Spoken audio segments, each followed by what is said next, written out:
Hello, my name is Cameron Calvert. Today I will be giving my presentation on sociological imagination. The first chapter that I decided to look at was chapter 3, which is about culture. Culture can be defined as all that beings learn to do, use, to produce, to know, and to believe as they grow to maturity and live out their lives in the social groups that they belong. This is a picture of me fishing. It's a picture of a fish that I caught while fishing with some of my friends. And the reason why I chose this picture is because fishing is a large part of my culture. It is something I can do with my friends and family and brings us closer together. And it also is a source of food and produce. The second chapter I decided to do is chapter 4, which focuses on socialization and development, the process of social interaction that teaches the child the intellectual, physical, and social skills needed to function as a member of society is called socialization. So the reason I chose this picture here, which is with me and some of my family, is because growing up as a child and having a culture that revolves around a Christian family structure requires that we spend time and we develop good relationships with our family. Chapter 5 focuses on social interaction. Social interaction involves two or more people taking one another into account. This is the interplay between the actions of these individuals. This is one of my favorite forms of social interactions, and as you can see here, I am at a St. Louis Cardinals game. I love sports. I love watching sports. They are a great way of learning how to socially interact with people because there's a great deal of different sorts of emotions and different sorts of human interaction that comes with sports.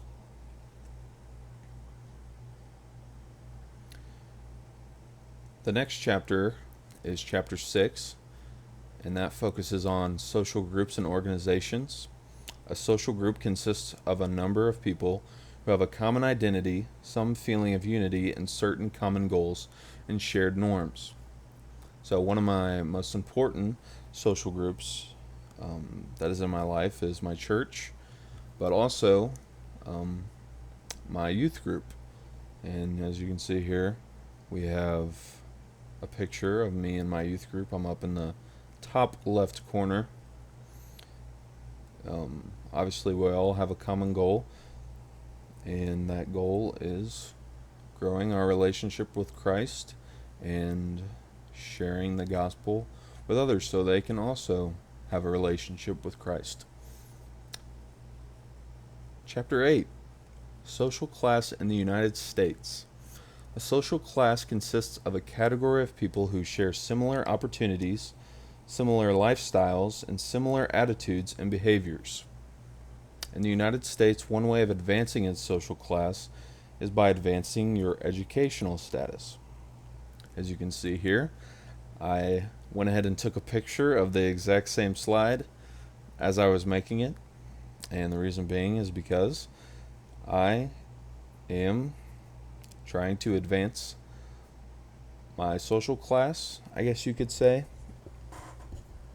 by becoming more educated.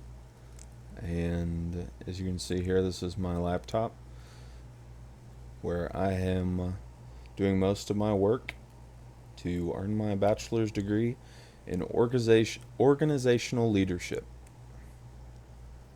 Chapter 9, Global Stratification.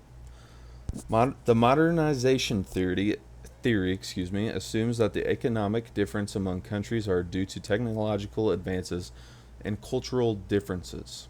According to this theory, modernization depends on a country having a cultural environment that welcomes innovation and makes it possible for technological advancements to be incorporated into society.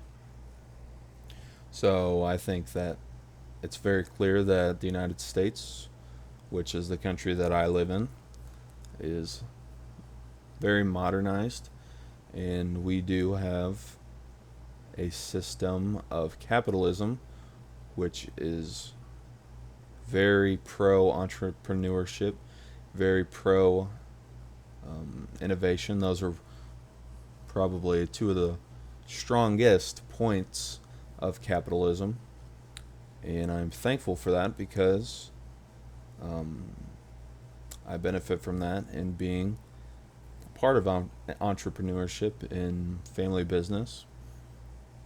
And so I decided to put my truck here because I use my truck for that family business, and also it is an example of living in a modern society that where I can drive a vehicle to work, to school, to church, or to the gym, or wherever I'm going. Chapter 11, Gender Stratification. Gender refers to the social, psychological, and cultural cultural attributes of masculinity and femininity that are based on biological distinctions. So within my culture, we believe that God created man and woman with separate and unique gifts, abilities, and strengths that are both important. So in this picture, we have a picture of my mom, who is a woman, and me, who is a young man.